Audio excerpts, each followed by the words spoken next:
G'day mate, 40 here. So I was just sitting down for my evening repast of toasted rye bread with an avocado on top, mashed up with some salt.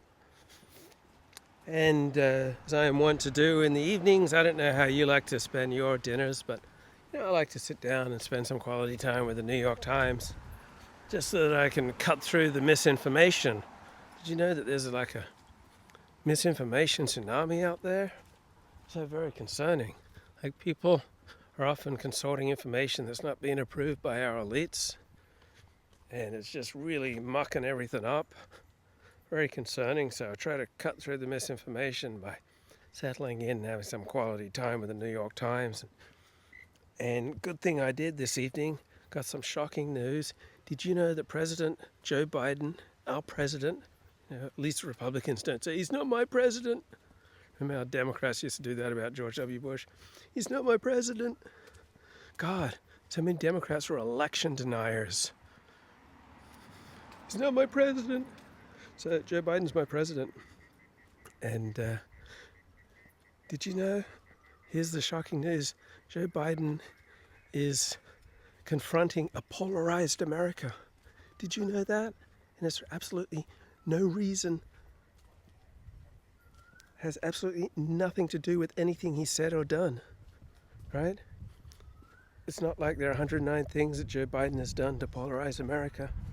No, he's confronting a polarized America for no reason of his own, for no fault of his own. Uncle Joe, President Joe Biden is confronting a polarized America for no fault of his own. Like, it's not like Democratic Party policies have done anything to polarize America. It's not like just despising middle Americans for clinging to their guns and religion has bred any resentment. It's not like Democrats' war on homeschooling and private Christian schools has done anything to breed that resentment. It's not like racial preferences, affirmative action has done anything to encourage that resentment. It's not like giving priority to oppressed people of color for access to COVID vaccines, right? It's not like that's done anything to polarize America, right? So you import the world, you import the third world, you then give preferential treatment to people from the third world, you stack the decks in their favor, and then breaking news, Joe Biden confronts a polarized America. Who would have thought that Uncle Joe, kindly, centrist, moderate Uncle Joe Biden would be confronting a polarized America, right? But nothing in there about anything that Joe Biden might have done to polarize America, right? If 70,000 votes had gone the other way, Joe Biden would not have been president. He had the opportunity to govern as a centrist. Instead, he listened to a bunch of historians, quote-unquote historians who aren't real historians, like John Meacham. And he thought he wanted to be a transformational president more than Barack Obama. He wanted to be just like FDR. He instead experienced failure after failure after failure and polarized America. So I don't think a polarized America is primarily the fault of Joe Biden. It's not primarily the fault of Donald Trump. But when I was riding a crowded bus from Bondi Junction this evening, and there was almost no tension in the air, there was no fear, right? You know what it's like to ride public transport in large parts of Los Angeles or New York City or Washington, D.C. or Chicago. You know the fear that people experience. Well, there isn't any of that here in Sydney because they have not had an immigration policy that encouraged the importation of people you're very likely to fear on public transport. It hasn't encouraged the importation of people who like to defecate in public. It hasn't encouraged the importation of people who work for drug cartels. So, breaking news, top story in the New York Times, Joe Biden confronts a polarized America, but has absolutely nothing to do about Democratic Party policies that give racial preferences to certain groups who work to make certain groups immune from criticism, right? You can't say anything critical about Jews as a group, about homosexuals as a group, about transsexuals as a group, about black people as a group, about brown people as a group, about, not sure, a little less intense, but certainly not encouraged to say anything critical of Asians as a group. Right? There are all these groups who are off limits from any kind of public criticism, in large part pushed through by a left-wing agenda, right, whose political party is the Democratic Party. Right? You might think that that might polarize people, all right? You don't have a whole heck of a lot of affirmative action in Australia, and Australia is not polarized. In Australia, in fact, in virtually no other country in the world of which I'm aware, do they force banks to extend loans to privileged groups whose test scores do not qualify them for loans. Right? In America, with the Community Banking Act of 1977, we forced banks to extend loans to all sorts of people in the inner city who are unlikely to pay back those loans. As a result, we got the 2008 global financial crash. Right? That was a direct result of the 1977 Community Banking Community Reinvestment Act that forced banks to extend loans to people who are unlikely to pay them back. Right? By forcing banks to extend loans to people who are unlikely to pay them back, you think that might have contributed to a polarized America, where those people then got government subsidies, right, struggling to pay their mortgages, right? Irresponsible people struggling to pay their mortgages then get government subsidies under Barack Obama, and that kicked off the Tea Party, right? Tea Party was not thrilled with the extension of subsidies to people who proved themselves to be irresponsible. So Canada, Britain, Australia, France, Germany, they don't force banks to extend loans to people who are not worthy of credit. But the Biden administration is all for that. The 1977 Community Reinvestment Act legislated that. Republicans, by and large, gone along with it because they thought it was good for America, good for business to extend loans to people who are unlikely to pay them back. As a result, we tipped the entire world into a global devastating recession. Well, except for Australia. Australia didn't go into a recession, but everyone else went into a recession because we mandated that loans be extended to people who don't qualify for loans if those people are of a certain race. Right? You think that might promote polarization, where you tip the scales in favor of certain groups, which then correspondingly disfavors other groups? Think that might promote polarization? Like Harvard University says we never use race to discriminate. We just use race as a factor in promoting inclusion and diversity. Right? When you promote the admittance of certain, protected groups of color with much lower test scores than other groups, yeah, you are racially discriminating, right? It's zero sum. Harvard can only admit, 500, 1,000, 1,500 new students a year.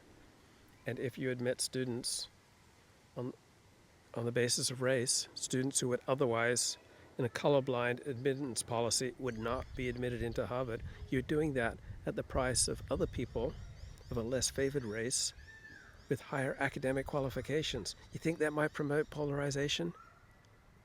You think massive amounts of immigration from parts of the world that are not first world, that are not European, so radically increasing the amount of racial and religious and ethnic and cultural and ethical diversity, you think that might promote polarization?